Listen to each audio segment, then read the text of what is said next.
So,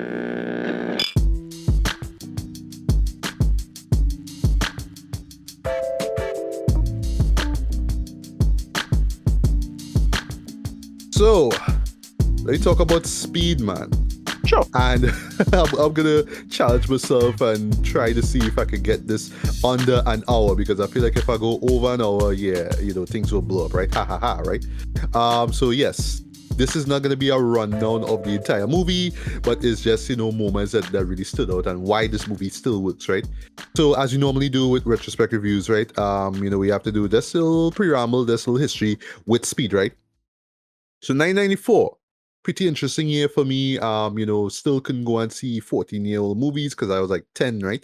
So, but regardless of all that though, I remember seeing the trailers for Speed on local TV, and I was blown away by it. I was like, I can't wait to see this. But Yeah. at the time, in the mid to late 90s, when I say I can't wait for it, I mean like I can't wait for it to show up on TTT or TV6, right? You wouldn't see new movies on AVM, unfortunately, right? But Right. I saw this in K-Dunner. I remember seeing this with my dad in K-Dunner. dude, you have the best parents ever, Dre. Was he taking you to see 14-year-old movies, Dre? No, it was not that big of a deal, Well, two things is that my dad was just like, you should just walk in and was like, hey, look, I don't have time for this, and I'm tired. Like, we want to see a movie. Fuck this. Like, wow. and the guy in K-Dunner was like, yeah, whatever. It's K-Dunner. Who gives a shit? Like, it's just fine. Exactly, But driving, bro. what I remember about this is, it's just kind of personal memories. My mom was away. So I remember I'd living with dad alone for like a year and a half or so. Because she was in Europe studying. That was it. So yeah, it's just level movies to kill the time for that. Speed was one of them, and it's like, hey, this looking pretty cool. And I just remember off the top of my head, it's like, wait, I know the Bill and Ted dude, Dread? Like, what the fuck? Like, yes. Keanu Reeves, yeah. Yeah, that was the and it's a good thing to bring up that too, because my real knowing who Keanu Reeves was through Bill and Ted, right? And that ironically was through the animated series, right? So when I realized, there was a movie for it, it's like, oh, this is Keanu Reeves, right? I saw I know the animated series. I saw the shows on we just around that time get cable. I think USA used to show that, right? I think USA used to that. Right. I think that is a USA type kind of cartoon, because remember back in the days, yes, we old folks. Yeah, USA used to show like some like late 80s shit, like Well, yeah, it was just the 90s. The early 90s was just level syndication, from the 80s and earlier. Like that's the only reason I used to watch a lot of that. That's the only reason I know Thundercats. Like I know Thundercats was a show in the 80s, but I didn't watch it in the 80s. I was too young. It's only when Toonami started showing it, and when Cartoon Network started, that's when you started to see most of this really like come into its own. But yeah, everything was just syndication. It had very few shows in the 90s made in the 90s first. Exactly. Yeah, what did it show? The USA used to show us Gem, right? That was what Gem, right? Yeah. But anyway, back to Speed, right? So yes, saw the trailers. I was blown away by that concept. I just love the idea of, oh, if this bus goes past 50 miles per hour, it blows up. That just blew me away, right? Yeah, I was hyped. And I wish I could have seen this in theaters though, but didn't get a chance to. So, like many people, I had to wait till it came out on TV6. I saw it on a Sunday night, and I was like, all right, hell's yes, I'll watch this. I know they could censor the F-bombs, but whatever, I still watched it, right? And then when I got cable, I actually saw it officially, I saw it properly, if you will. Even though at that point in time, USA, going back to USA now, especially during the summer, used to just run a bunch of like 90s I remember shows, that. right? So I vaguely remember that. They had The Rock, they had Connie, and they had Speed, if I'm not mistaken. So I watched it there as well. I think afterwards that's when I saw it, uncut, if you will, right? But yeah, you know what I mean? Speed, with the more viewings that I gave Speed, even though it wasn't much, I really enjoyed that though, just as a concept. And I'll talk about the structure of it. I think the structure is really what makes the show work, right? But yeah, for me, this was the show that really, really introduced me to Keanu Reeves, because back then, like back in 91, I knew of Point Break. But the person I knew in that movie was Swayze, was Patrick Swayze, right? Rest in peace. I didn't see that until way later, yeah. Me too. And that was because of a little movie that came the year before called Ghost, right? That Ghost was like, oh shit, right? And I was too young to know what Dirty Dancing was, but whatever, right? But yeah, so long story short, this was a movie that really put me onto Keanu Reeves. And then later on, I'll be like, oh, he was in Bram Stoker's Dracula. Oh, so that's why this role was a big deal, and that's why it shot him to his stratosphere. Cause like, oh, you just the surfer dude, and this one here, Speed was like, nah, I ain't no surfer dude, motherfuckers, not like that, right? So yeah, just a few more points, right? And then over the years, I would see this movie show up as in lists, best action movies of all time. I was like, yep, you're absolutely right, Yep. right? But then no, we gotta talk about 1997, but that was a really weird year for me, but because I didn't know what happened. I was burned twice theatrically. I went in with high expectations for Mortal Kombat Annihilation. Right. I went in the same way for Batman Robin, and I got burned twice. So when I saw Speed 2 Cruise Control, I was like, God, What is nope, worst nope, ever? no. I saw the ad for it, and this is before I even knew what like film reviews were, right? So this was Yeah. before I even saw Siskel and Ebert. I was like, nah, Right. that gotta be trash. Funny thing is though, fun fact, Siskel and Ebert actually liked the film. Okay. I think they both gave it thumbs up, and Okay. oh, okay. But then again, Roger Ebert, God rest his soul, has been known to give praise to really shitty movies over the years Yeah, over his career. he have the weird moments. I know for Yeah, me, yeah. for me, how I think about it is that what did I know Keanu I couldn't care, right? Like I Right. was, That was one of the reasons for me and too. Yes, no I wasn't a piano. big enough Sandra Bullock fan to say, because I like Sandra Bullock in this one, and I think she already did Demolition Man by that point. Yeah. Well, So Demolition Man came before Speed, so right, yeah, so that was a big deal. Yeah. right, so right, exactly. That's why I was hyped for her in particular now. But she was just not enough to hold it. Sorry. Exactly, and Jason Patrick. So, I'm sorry, I wasn't I didn't grow up on the Lost Boys, so I didn't know who Jason Patrick was. Yeah, So, I can care. I saw his name was like, wait, who's this? Whatever, right? Yeah, So, right, I'll wrap up here, right? So, in preparation for Speed, just talking about Speed, right? Celebrate his 30th anniversary. I actually sat down and watched Speed 2 right, right afterwards. I just tell myself, look, I might as well, because I probably will never do it. I avoided this movie for years. I right, heard when I got cable and I got internet, I learned about the Razzies and how right, this right. was nominated for so much Razzies, and now it's ranked as one of the worst sequels of all time. So I just always avoid that movie, right? But for this review, I actually checked it out, right? So here's the thing, just talking quickly, right?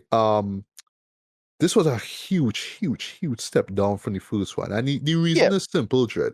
We moved from a bus to a cruise ship, bro. yeah. And here's the thing, on like visually, I understand. I get where they're coming from, It's typical They want to do sequelitis. the summer thing. They want to sell you Right. on the summer aspect. You want to go on a cruise this summer, sunlight, blah Yeah, blah blah. That's and what they're they had to selling you. justify why it's a bunch of civilians in danger again. So Yeah, and in this case now, it's a both sequelitis. it's not like the average person who trying to get to work. Because if you remember from Speed, Right. it was just They're like a just normal morning. It people. was just Right. it was just people trying to get to work in the morning. Remember, this whole Right. film take place in the morning. Well, that moment took place in the morning. Sorry, right? Yeah, it's a bunch of bougie people, Jen. It's like, Right. Right. who they watching UB40. I was surprised to see UB40, right? Played Okay. there, right? It's like, okay, I don't care, but none all there, right? Yeah. And two things, right? Because yes, the movie is trash, right? That's my review. But yeah, two things. One, the third act is when the show finally realized, oh, it had to be about speed. So first, that moment with the cruise ship just basically trying to land, and it just just sliding through land itself, Yeah. and it They breaking through try houses to or whatnot is they try to so replicate dumbass. the jump scene in the first one. In the jump scene in the first one is clearly a helicopter holding up a bus, but it's still a cool scene. It is, Great yeah. scene, great shot. Clearly a helicopter carrying a bus across the thing. No way bus will jump like that. Total bullshit. But Well, it's a great it's one of action those sequence. moments, right? Nah. It don't even well. It don't even look like that. That shit had to be moving way faster than that. Well, it's typical. Well, it's a movie. But Yeah, it clearly tried to again. It's circulitis. They're just trying to top the first one in all the laziest ways. yeah. They don't know what to do. Typical 90s sequelitis. Yeah, well, Exactly, and just like right. Batman Robin, Jan de Bont, who also directed the first film, of course, and Twister, by the way, yeah, Right. assume that bigger is better, so let's have this Biggest better, bigger right, ship, right. this smash through stuff, right? Second red flag, I should mention the big red flag for me was the PG-13 rating. Like when I saw, it, I was Right. like, That's nope, another no, no, thing. no, Yes. no, no, Big no, no, red no, flag. no, Yeah. stop it right there, no, right?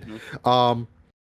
But for me, the biggest takeaway from Speed 2. Like the reason why the people behind the scenes should feel bad for even being a part of it, boy, is that this came out the same year as goddamn Titanic.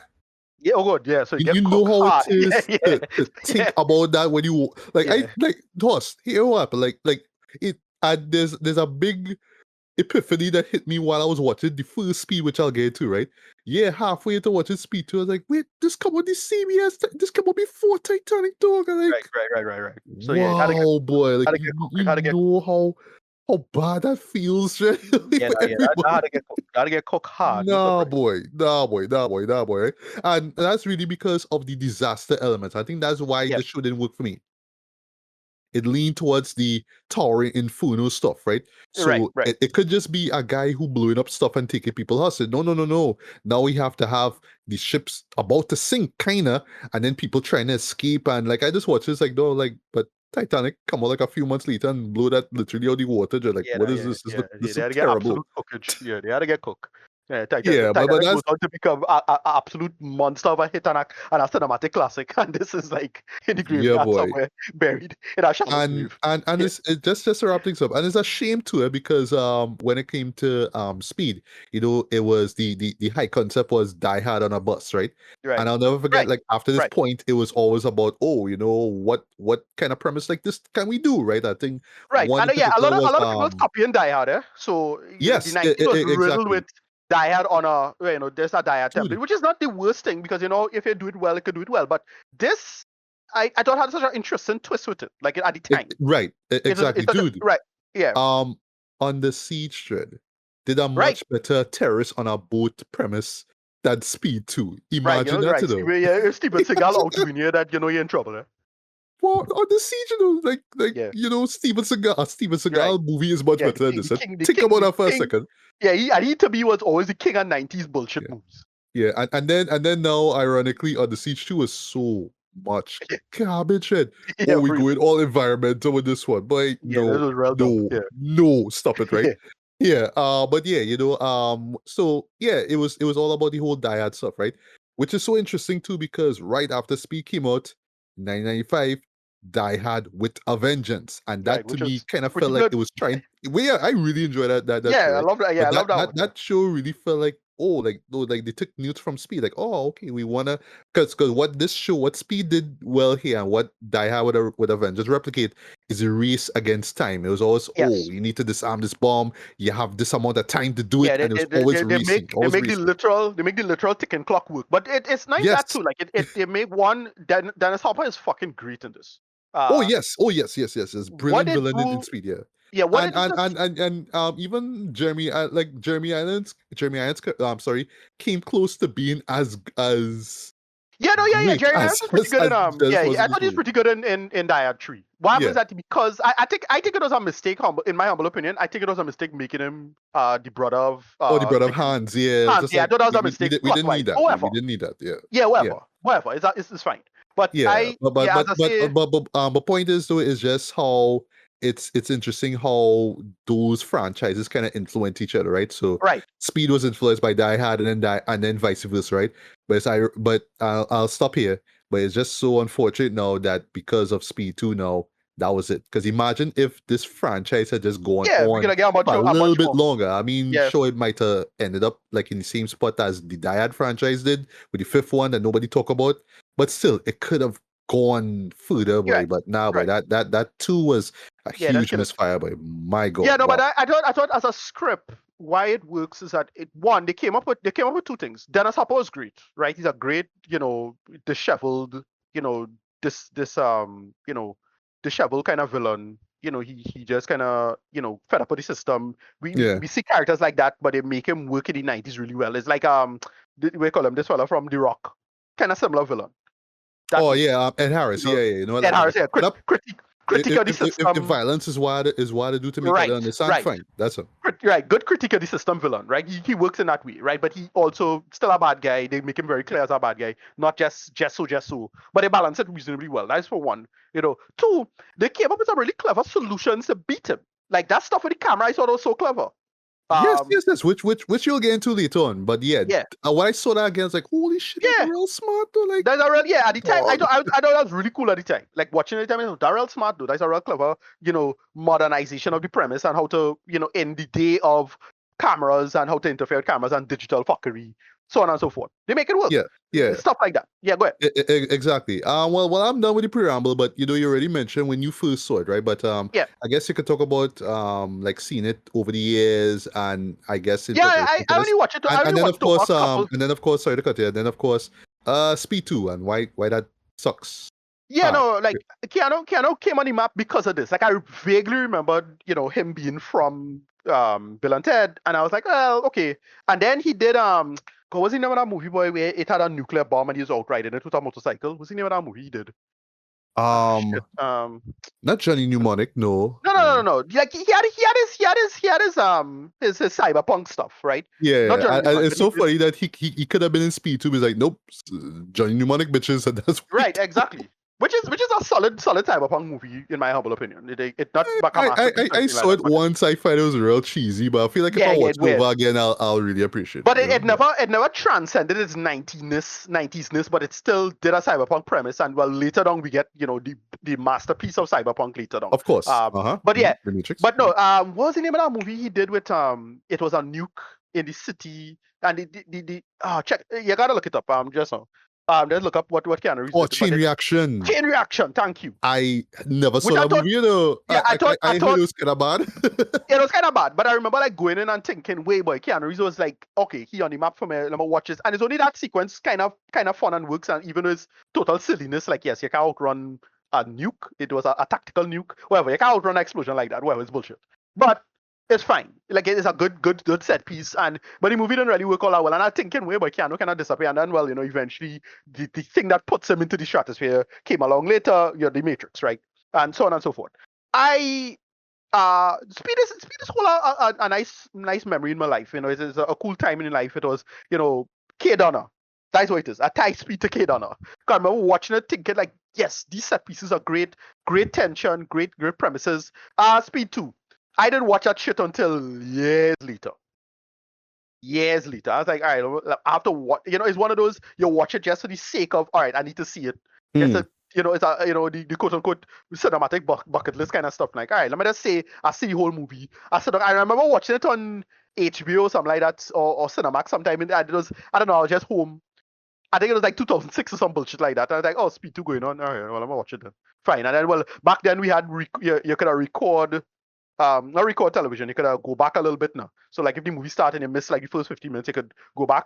So I know that's going back to 15 minutes and like watching it out to just see the movie in its entirety. They say, all right, cool. That's it. Movie was trash. It was terrible. It deserved all its hate. It really was one of those bad, biggest, better sequels. I've never met a person who defend this movie. And I frankly, I'm not going to go out and wait to look for this person. Whatever. Yeah, I was actually surprised that Siskel and Ebert like really enjoyed the film. Like when I saw that fuck, I was like, wait, really? Yeah, y'all do because y'all hated Batman and Robin, right? So right. It was weird. So it was in and out in that sense, and I just think it's one of those things that just was interesting how Speed is just such an interesting action movie for its time. It's still a product of the 90s, right? It's when you watch it, it's like wow, payphones and the subway and a bunch of shit that like just don't exist anymore structurally in the world and so on and so forth, right? But yeah, is a thing that I movie I love personally. I don't consider it like a super masterpiece or anything like that or anything like that, but it's a great artifact of its time that really works and is interesting and fascinating. Yeah, agreed. So allow me now to speed through, right? This review here, right? So again, it's not a rundown of every single thing. It's just moments that stood out for me, right? So for one thing, this is the debut feature from Dutch filmmaker Jan de Bont, who's now retired. And hell of a way to kickstart your career, like in directing. Because he actually he was a DP before. He actually was the director of photography in shows like Cujo and Die Hard and Hunt for Red October and Lethal Weapon 3, solid action flicks and whatnot, right? Right. But yeah, similar to Michael Bay, who just burst into the scene with Bad Boys. Yeah, imagine that. Like, Speed is your debut feature, holy Yeah. shit, right? Also, speaking of Bad Boys, the music was done, sorry, by Mark Mancina, right? And Right. yeah, he did the score for Bad Boys, right?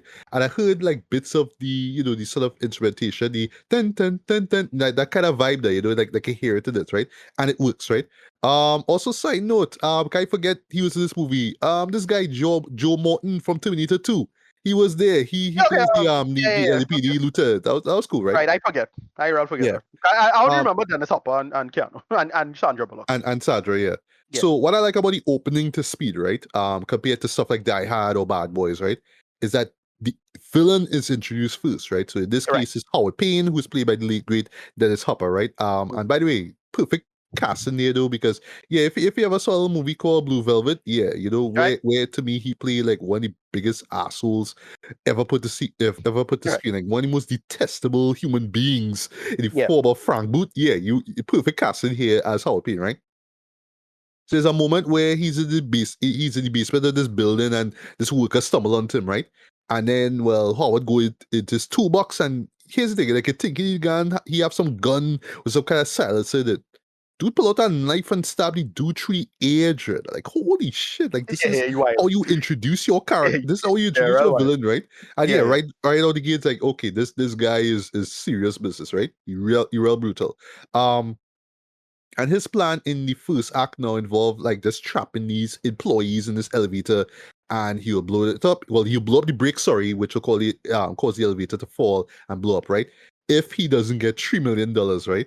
One smart aspect about the scene for me is how the employees think it's just some kind of malfunction with the elevator, so they don't know it have this guy with a bomb, doing stuff, right? And as you mentioned Matrix before, I couldn't help but think about the Matrix, with there's no Right. Bomb in spoon the scene, elevator. with that, Yeah. right? I was like, Yeah. Yeah. okay, yeah, Wachowskis. I see what you did there. Yeah, Mhm. because I see they were doing kind of nods to Speed as well. I could argue maybe the payphone stuff, yeah, Right. is probably a nod to Speed as well. I could be wrong. I don't know, right?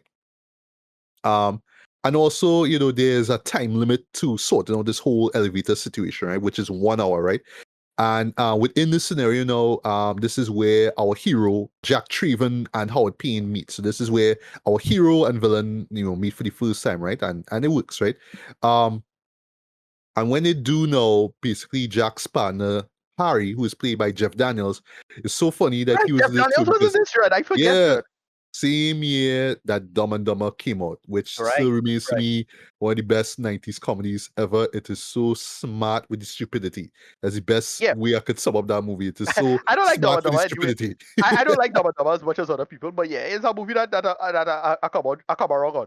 Dog, I have fond memories seeing that in Yeah, theaters. yeah. That, I that, just was, seen that it. was actually my I first love I love AT&T Ace show. Ventura. I love Ace Ventura except for one part, obviously we know it is. Yeah, But that uh that scene. Yeah. yeah, but but I love the mask, but I just couldn't get to Dama Dama at the time. I just like Dama Dama too dumb. That's the That's the problem. point. It's too That's the dumb. I mean, point. so the problem, it's too dumb. It's too dumb. But That's whatever. Yeah, go that's ahead the now. point. That's the point. But whatever, right? And yeah, yeah. So basically, Harry, that's Jeff Daniels' character, is held at bomb point, not gun point, right? For real. Okay, yeah, Howard have like a bomb to his chest, and he start talking, right? And then he dropped the films. This question and recurs through the film, right? Right. So it's terrorist holding a police hostage, got enough dynamite strapped to his chest to blow a building in half. What do you do? And you see that repeated in various ways. What do you do, right? Minor nitpick though. Howard just kind of exit the room, and then you hear explosion, and then the next scene basically is Jack and Harry getting honored by the mayor and the cops and all that for the fine work and and saving the hostages and whatnot, right? But the point is, they didn't find no remains of Howard, and everybody thinking, oh, Howard's dead. It Right. is it's one of those, again, it's a minor nitpick. Like they didn't No find problem. remains of Whatever. the dude. They just saw explosion, but you Yeah, think yeah, what? yeah, yes, you just assume, if you see somebody fall off a cliff, you assume they're dead, right? But in I movies, mean, nope, it's the exact opposite. like I You know don't it's see a a 90s body. action movie, but come on, man, Jay. Like no Right. remains of the body, like but everybody thinking, oh, he dead. So whatever, right? So yeah. Yeah, yeah. Point anyway. Um, you don't actually see a bus in the movie till near the 27-minute mark, which is Right. fine. But I'm glad that the movie didn't forget about the bus gimmick, right? And the driver in this case is this guy that I know I've seen in a movie before. He's this like Italian guy. I know I've probably seen him in like a gangster film or whatever it is like that, right? And I like that in that moment you take it, oh, this is the bus that's going to be central in the movie. And well, John the Bond, the director, was like, nope, can you blow that shit up one time, right? I like that moment too because it's really clever because it kind of like it kind of throws the audience off, right? Because you're thinking, oh wait, this is the bus, but wait, I pay money and they blew it up already. But then now what it really is just an indication visually of what to expect, what will happen to the actual bus now if, which I'll get into, right? And I like now that, right after the explosion, going back to payphones now, there's one that rings, right? Then Jack picks it up now and it's Howard himself. It's like, I'm not dead, haha, right? And then he lays down the rules, right? So there's a bomb on the bus, not the one that blew up, but another one, right? And he said later on in the film, he say, when he sees the bomb for himself, he tells Harry that there's enough C4 to put a hole in the wheel. It's one of those 90s action movie lines. I don't really care. Yeah, it's expressive. That's the point, right? Right. But basically, if the bus goes 50 miles an hour, the bomb is armed. But when it drops before 50, it blows up. If somebody tries to get off the bus, it blows up. Yeah. And there is a time limit. That hint at it because it's like, wait, this is too much now. Beginning of that means he had to be watching them. Yes. Right. Mm-hmm. Yeah. And there's a time limit here. So Jack have 3 hours now to get Howard his money. So now it's now bumped up to 3.7 million. Okay, you didn't get 3 million before, right? Right. And the time of the explosion is 8 a.m. So now Jack have 3 hours to find to sort shit out, right? I love that there's a moment where Howard ended up giving him information on where the bus is. And if you're familiar with the bus system in the States, you know that buses kind of meant to show up at a certain time, at a certain right. area, right? So there's always a schedule, right? And at least this great scene where Jack gets into his car and like speeding off to find the bus, right? And now 31 minutes into the film itself, now we're finally introduced to Annie Porter, who is played by Sandra Bullock, right? Well, we spoke about her last time in Demolition Man, right? I like that here in this case, she is not the driver. She's just a passenger, right? Yeah. And there's this moment where she's talking to this random guy. Actually is, who he is? He is Fry from Ferris Bueller's Day Off. That's Ferris Bueller's for anyone who didn't want to go online, who didn't want to duck school. I know it's slipping my mind right now. Yeah, I know you're talking. Yeah, remember it was Ferris. It was Ferris, right? Yeah, the Bory, right? And the Bory, his parents' Ferrari. That's what he did, right? Right. Yeah. So there's a moment where that guy tried to hit on she, and then she talk about, I found gum under my seat, so I need to go, right? And you may think that it's a throwaway scene, but this kind of actually shows that she could always think on the fly, which is what Jack does through the film as well, right? Right. And there's this like nice moment where like a little bit of dark humor where like this white shirt, right? And you see on the back of the bus, see the sign saying money isn't everything. Yeah, right. I like that. That was very, very, very clever, right? I forgot Glenn Plummer was in this movie. Some of y'all may not know him. He's actually from a criminally underrated hood drama called South Central. If you haven't seen it, you really should. But many people, like especially if you know bad movies, will know him from a little film called Showgirls. Right. Yeah, he was the black guy in Showgirls. That's he. Right. Showgirls. Yeah, everybody got AIDS and shit. Okay, it's him. Okay. It's him. Yeah. And he had this pointless cameo in Speed too, and they're like, yeah. Why though? Like why? Okay. But anyway, and he plays Maurice, right? So basically, he's the one whose car gets commandeered by Jack, right, and is ordered to get the bus, right? For one thing, though, I love how the film plays with this race against time concept, right? So like, as Jack is getting closer to the bus now, which is on the freeway, yeah, boy, and if it's one thing this show really does great commentary on, boy, is how messed up the transport the transport system is in LA, boy. Like my God, but like it just congested though with the traffic and all that kind of stuff. Like what's going on, yeah, traffic in LA is always noticeably bad. So yeah, boy, jeez, right. But yeah, as Jack is getting closer, that is when the bomb gets armed, right? Because driving at 50 miles per hour, right? So now the audience now is like wondering how Jack gonna get into the bus without forcing the driver to slow the bus down, right? Because if he does that, you know what will happen, right? And there's a great bit where Jack tells Maurice to write bomb on bus on a piece of paper, right? Jack swerves the car a little bit now, and then he causes the paper to slip from Maurice's fingers. the people land smack dab on the windshield of the bus. So now the driver is seeing this message, right? And then even better, there's a moment where the driver like lets his foot off the gas like instantly, right? So the audience and Jack now is like, no, don't slow down, right? So I'll throw this out there, right? While I take a little pause, right? If Alfred Hitchcock was alive and he saw this movie, Dread, he would be praising this film to high heaven. Real good suspense, Yeah, play the audience like a piano. That's a quote from him. That's exactly what this movie does. That it always keeps the audience on their toes. Just that moment alone with the driver, slowing down, and then you in your brain like, no, don't slow down, and then Jack had to say, no, don't slow down, no, and the show keeps doing that. I love that, right? So eventually Jack gets into the bus, and it's kind of awesome how he does that. There's a great little de-escalation moment that takes place where this Latino guy points a handgun at Jack, and Jack is like kind of calmly telling him, whatever crime you did, you're most likely sorry for it, but look, I'm not a cop, right? So he does that, right? And this moment is great too, right? Because it kind of shows that even with the risks that Jack is taking, right? Yeah, this man takes a lot of risks in this movie, right? Yeah, he's still a cop and he had to uphold the law, right? I kind of find it funny in retrospect that he's LAPD because in the early 90s, 90s, LAPD, right? Yeah. So it's commentary, social commentary. That's what it is, right? I even find it's kind of funny though, that there's a black man who tried to stop the Latino guy and he ended up wrestling him now. But in the process now, the gun goes off and then the driver gets hit in the shoulder. So now that is when Sandra Bullock comes in now, to have to take the wheel, right? And then at the same time she watching him and making sure that he not bleeding out, all that kind of stuff, right? So again, keeping the audience on their toes, right? Also, fun fact, just speaking of LAPD, right? This is the epiphany that hit me while I was watching this, right? So, fun fact. This film, right, so remember a little chase involving a Ford Bronco and the as a dead footballer, right? Yep. Yeah. Right. That hit me while I was watching this, right? So I make the joke while I was watching this. Oh, it's inspired by this. Like the movie inspired that moment, right? So that OJ was doing this speech, right? The high speed chase. Sorry. Plus, I paused the show. I went up. I Googled it, right? You know that fucking event took place a week after that movie come out in cinema, in theaters in the States. Wow. My jaw dropped us. Right.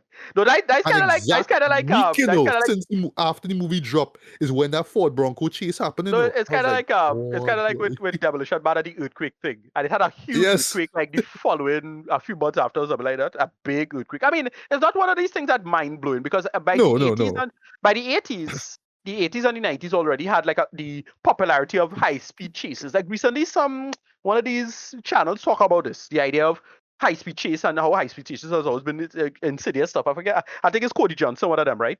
Talk about this. And by the 80s and 90s, that was popular, like good ratings for news networks. News networks have some chopper, and you have a high-speed chase, and they make it a thing. So it's not a surprise that stuff coalesced in the culture, the popular culture at the time. Yeah, exactly. But back to playing the audience like a piano, right? There is a fantastic moment, right? I forgot this was in the movie, right?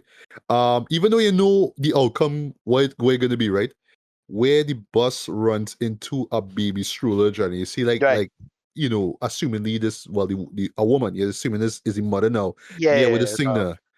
And it runs into Dread. And even though you know the outcome is, right? So there's this shot, Dread, where you see the stroller suspended in the air for a few seconds, right? So I don't know how the audience react when you saw that, Ricardo, in cinema, boy, but I can imagine people when you saw that in cinema was like, oh. Yeah. Hot. Hold a breath, Dread. I even though I myself knew how it was gonna end, I had all hold my breath too, just off of that shot alone, boy. And then, I mean, it is good. It's brilliant. A lot of 90s filmmakers really knew good editing and good suspense. So even if you know the result or you see it before, it's still good. I'll give you a perfect example who nailed this. Tony Scott. Right? Tony Scott understand that really well, Dread. Like just this good how to edit stuff together, put it in such a way. And well, even though there's not a 90s film, it's a 2000s film, that is the Taking Up Pelham 1 to 3. Stuff like that. Like I remember which I saw in cinema. I really enjoyed that, man. Yeah. I dug it. But the point is that And the reason why I reference it Tony Scott as well because he did another thing, Unstoppable, right?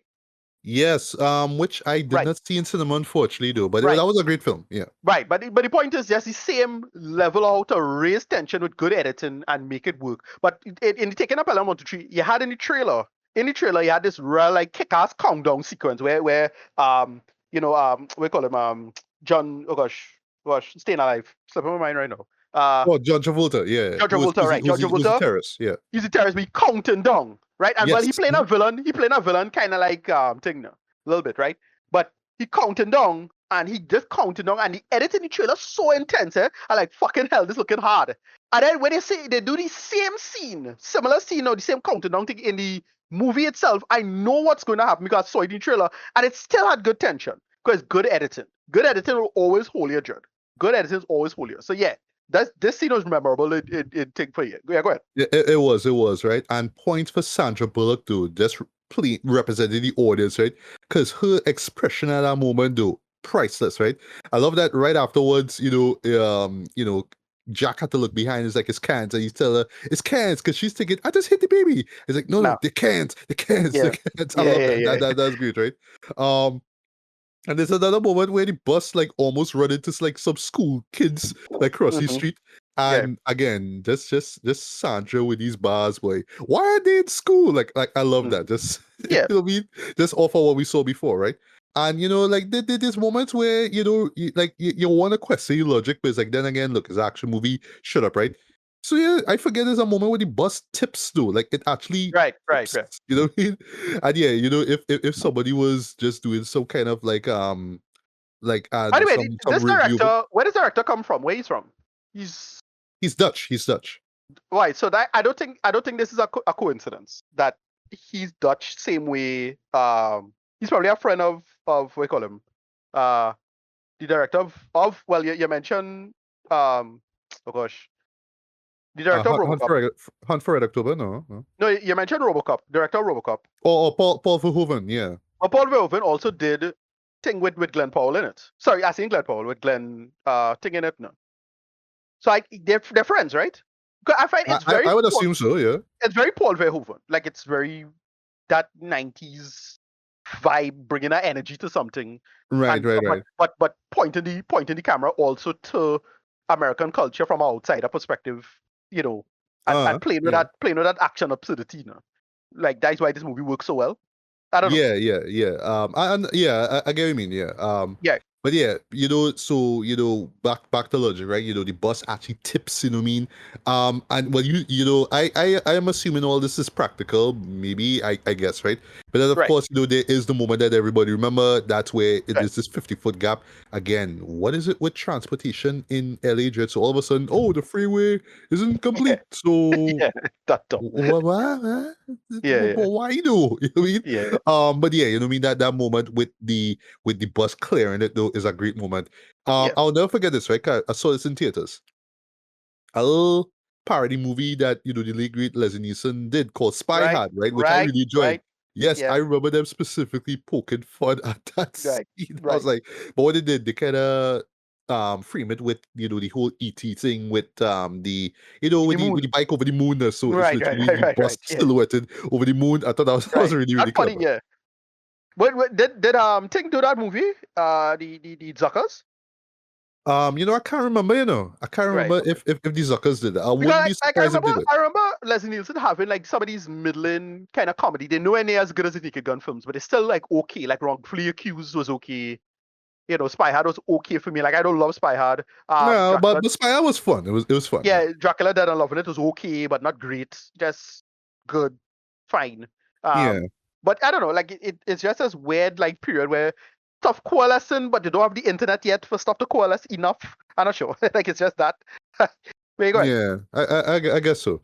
So there's this nice twist now where the bus goes into LAX, right? Because they actually reach around that area, right? And what they do is basically to kind of kill time now is to just drive around the tarmac, right? But the Right, problem is that they're running out of gas, right? So that's a big issue there, right? And it's around that time that's where Jack notices that, oh, Howard had a camera all the time, right? And that's when he come up with a like genuinely clever idea, right? So everybody in the bus now will kind of just stay to the front, right? So the police now they had like these newscasters there.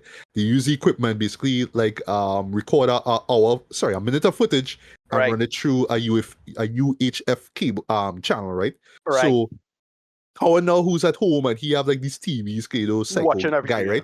And he also watching the news as well too and laughing, haha, look what the police saying, right? Yeah, so he's seeing this footage, right? Because when he realized, oh, this thing looped there, you know what I mean? I love that because it's like this little blip where this one particular woman had a handbag, I believe it is, and then it suddenly disappears as a loop. I love that, right? Right. They do a trick like this in that episode of The Newsroom. There's a great moment in The Newsroom, in the TV show The Newsroom, where it's a really similar idea now, where a guy worried that the news people are gonna edit or do some trickery of editing against him, deliberately turns on a basketball game behind him.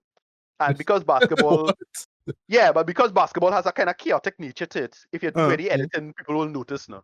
And he and the exact thing he was worried about, that somebody go edit his interview to make him look like a bad person, or to create I forget why, the political reasons why. Same thing. That's clever. That's actually clever with footage and how to play with footage and, you know, all of that early digital spycraft stuff. You know, was in the 90s now, where it's not the internet just yet. The internet exists, but doesn't really, not yet, kind of halfway point now. Because the internet came out by this point. So, like, all of that early digital stuff was kind of spreading around for the first time, but not coalescing into, like, teenagers and childhood stuff. I don't know. There's all these little small things when you think about it in retrospect. It's like, oh, this kind of clever, though. Yeah, it is, right? And again, you know, just keeping the audience on their toes now. So while this loop is going on now, you know, Jack coordinating the unloading of the passengers themselves, right? And then, well, you know, Jack and Annie are the last ones. They kind of slide through this little area, at the bottom, this little area thing panel, if you will, slide out, and then you get this glorious explosion now where the bus hits this jet, right? Of course, it had hit a jet. Of course, it can't blow up by itself. Right? You had to blow up a jet. And for me, I didn't wonder like anybody else in this plane though, but they just showed the pilot jumping out. So you know, it's just to say it was just him. Don't worry, guys, nobody else was there. Because if there were more people, well, knowing Jan de Bont at this point in time in this film here, he would have showed people inside. He would have showed people inside inside that plane. But because it's just the Jan pilot, de Bont is Jan de Bont, right? Is Jan is his name? If I say he's sorry, Jan. Right. I was saying Jan, right? I'm sorry. Right. But yeah, you know, everybody's safe. But then you know you watch the time now and you see, oh, it's 91 minutes in, but the movie's like 115. So it's a lot of time. What's going on here? Yeah, time now, right?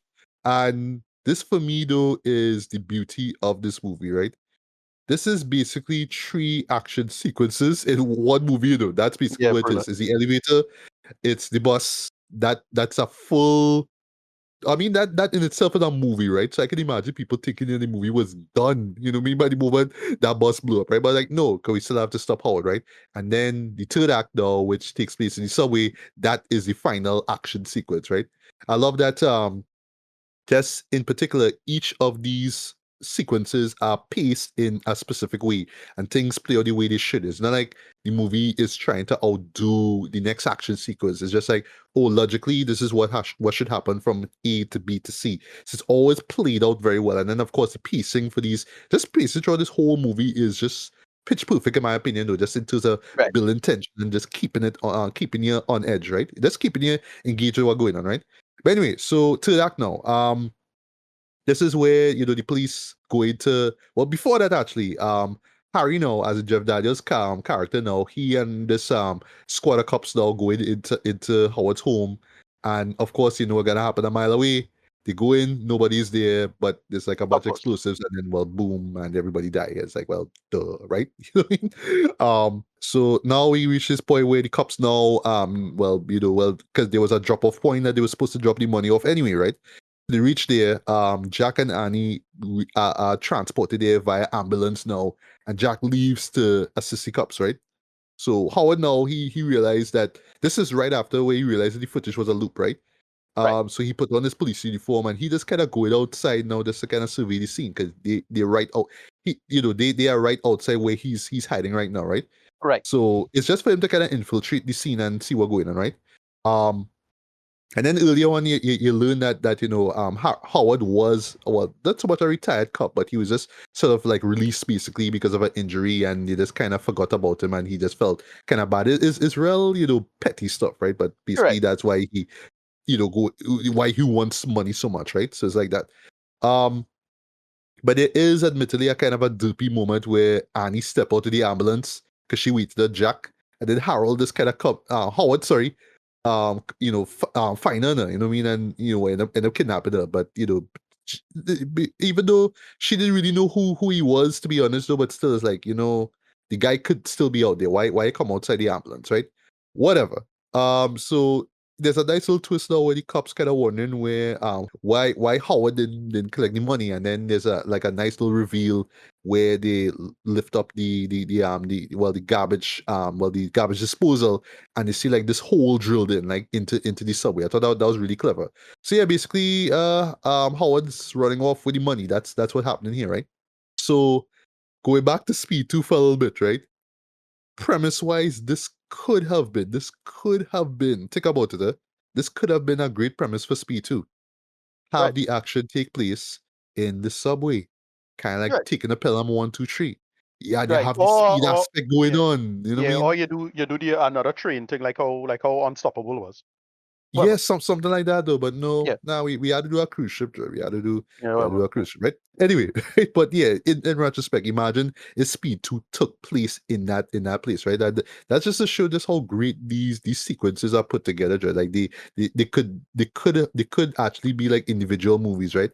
Well, of course, the second part being with the bus, right? But the first and third could have been individual movies if you really think about it, right? Anyway, so if the first act is where Jack meets Howard for the first time, the final act, of course, is where they have the final battle, right? And it's on top of a moving subway train. And like Howard's death is nothing short of brilliant, in my opinion, right? Like the dude is beheaded by a ton of lightning, Like I watched like 3-4 times, like they had another action movie shit. You're not sure. All right, so I'll tell you. I was reminded that when I was watching this show, Skyfall. Right. The intro to Skyfall had a similar 90s, train scene. Yeah, in the 90s, they had another like train movie that kind of leaned into this premise as well, which is Money Train, I think. Yeah. Which I remember little of, even though it had Wesley and Woody in it. But right. Yeah, and they probably had a death scene like that. But yeah, that death scene, Howard's death scene is amazing. Like I love that, right? I love like the lines that go off, right? So Howard just being all cocky, he's like, what, I'm smarter than you, right? And then he get beheaded, and then Jack is like, yeah, but I'm taller. I love that, right? And the rest of the sequence is great, but again with the transportation system in LA, Dread. The subway track isn't even finished either. I want to hear that like, what? Huss. I forget if LA had a subway system. And I was like, yeah, they do, but nobody's talking about it really. When you think of subway systems off in the West, is more San Francisco, whoever. Yeah, moving on. Yeah, but Huss, why? Speaking of that, they could do a trolley thing in San Francisco with a Speed episode. Even that. San Francisco. Are there trolleys? Yeah, that was in LA though? I thought it was more like no, not in LA. The sequel could have been in San Francisco. That was right. Yeah. And it's funny because The Rock had a great moment with a trolley. I love that moment till to this day, right? Yeah. But yes, Speed 2 could have done that, but cruise ship, right? Anyway, cruise ship, but you know what I mean. In this particular moment, just when you thought the bus doing this 50 feet jump now was enough. Plus, they kind of do the same thing with the train itself because the brakes are broken, so it's like hold on, and it just bursts from the subway into the street itself, right? I was like, what? Okay, this real hard though, you know what I mean? Right. And yeah, I mean, it kind of closes things off on a high note, you know what I mean? So I really dug the ending, right? By the way, before I get to final thoughts and rating, right? The closing song for this though, I had to look it up on Wikipedia, right? It's called Speed, right? It's from Billy Idol and Steve Stevens. It is pure action movie soundtrack cheese, Yeah. but it is my kind of action movie soundtrack cheese. Just the hook though. Speed, give me what I need. Like Yeah. us. That Yeah. is pure Goofiness. cheese with my kind of cheese. I love that, right? Yeah. So, final thoughts and written on Speed. This deserves the recognition that it still has up to this day. It's just such a brilliantly filmed, well executed and well written, I must say, though, action film, right? Again, going back to what I said with Hitchcock, right? Playing the audience like a piano. That's exactly what this movie does. It just always keeps you on your toes, and it keeps moving, even though there are some moments of downtime, though it does not take away from the severity of what's going on, and the momentum never stops, right? Right up until the end, right?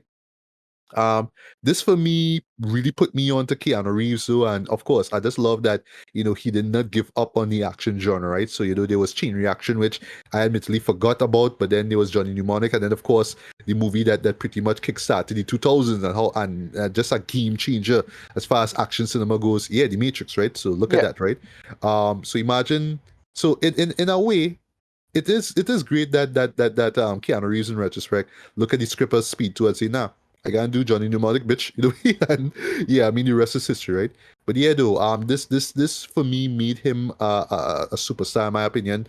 Dennis Hopper just coming through with a great performance, just as a villain that you love to hate, though.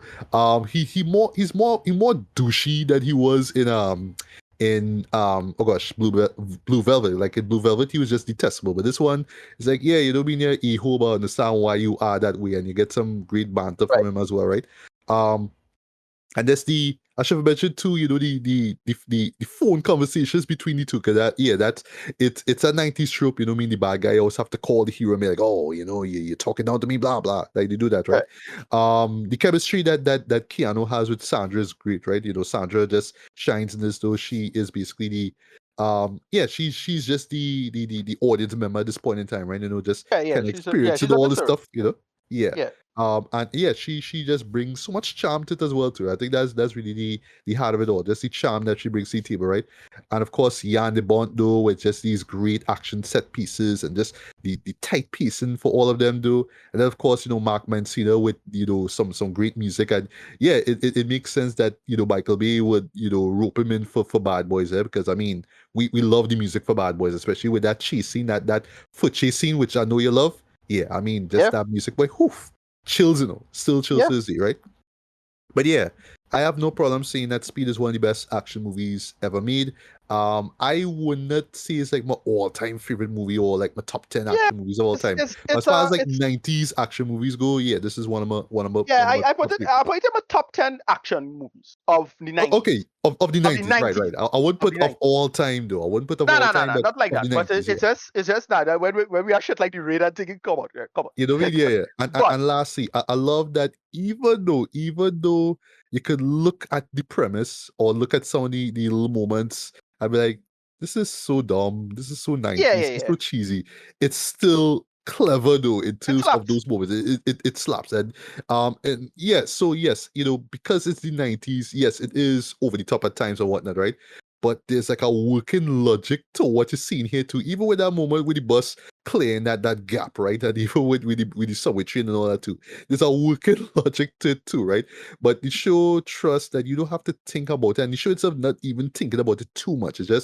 It's about the action, it's about the set piece, but really is about raising the stakes, and it's about keeping the audience engaged. And that's what the show did literally from start to end, man. So for me, rating wise, like to decent 4.5 out of 5, man. This is one of the best action movies ever made.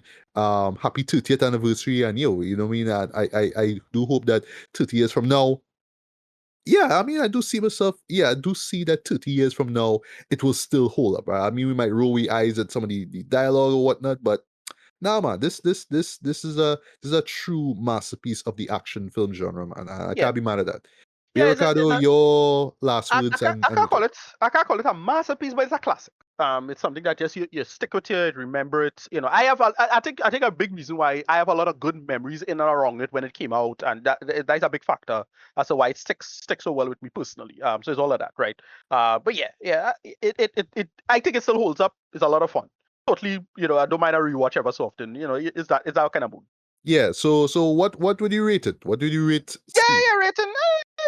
Like as an action movie and product of its time and the kind of stuff. Yeah, like a 9 out of 10. Like for its time, loved it, fun it. Yeah, it's a lot. It holds up really well. Solid out, and it's one of those. Yeah, and again, that's just lastly before we move on though. It's a shame though in retrospect, right? In retrospect, that it could not even come. It wasn't able to do, to give us, just say the franchise couldn't give us a trequel, man. You know what I mean? Because look, Right. the Weapon 3, solid, right? Die Hard with a Vengeance, solid, right? But Right. we could have had a Speed 3-way, but it's a shame. Speed 2. I mean, look, Had to go on the cruise ship, right? It listen, had to go there. Kiara's still healthy. He's still bouncing. They could totally do it now still, and like years later, they could still pull it off because we have some men who apparently not too old for the shit, and I don't think he's too old for the shit. So we don't know.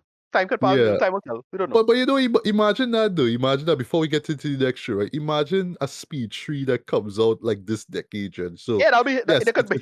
it's both Sandra and Keanu in the 50s. Listen, they could. I don't think it's impossible. I don't think it's impossible. That's all I'm saying. But it's one of those things that you had to know what to do with it and make it smart and evolve it and blah blah. Usual bullshit with movies, right? They had to Top Gun it. So yeah, right. Exactly. And as I bring up Top Gun, right. I mean, look, if we get Twisters, right, which I didn't ask for. I didn't ask for Twisters. Nobody asked for it. Yeah. Nobody asked for Twisters, but here we are, right? Right. Why not a Speed 3 though? Why not give us the trequel that we kind of needed though? You know what I mean? Yeah. Keanu give us a great action quadrilogy, right? And he showed that he still had the energy, he's still making it work. So like that's why I'm not doubting it now. And Sandra she's still bouncing too. It's not like she not dry up or not like that. She terrible or like it's fine. You can make it work. Yeah, and she knows we are on Thriller still, because look, exactly. Like just like years, I mean, a few years back there was Bird Box that I didn't care for, but everybody loved Bird Box already. So yeah, I could definitely see that happening though. So yeah, you know what I mean? Speed 3, will it be? I guess we'll see. I will leave it at that. Right.